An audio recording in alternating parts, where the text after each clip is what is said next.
தமிழர் வாழ்வியல் முறையில் இன்றைய கேள்வி, ஆடிக்காத்துல அம்மியும் பறக்கும் அப்படின்னு ஒரு பழமொழி கேட்டிருக்கேன். உண்மையிலேயே ஆடி மாத காற்றுல அம்மி பறக்குமா? அப்படி பறந்ததுக்கு ஏதாவது வரலாற்று சான்றுகள் ஏதாவது இருக்கா?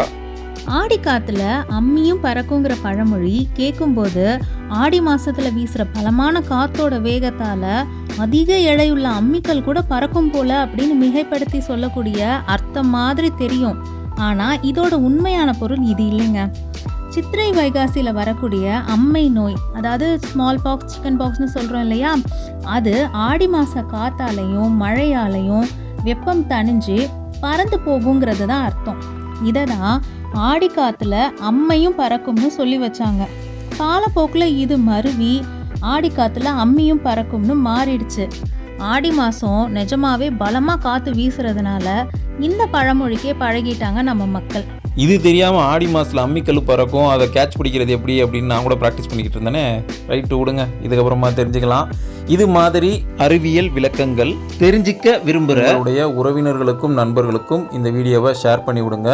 அடுத்த வீடியோவில் இன்னும் நல்ல கேள்விகளுடன் உங்களை சந்திக்கலாம்.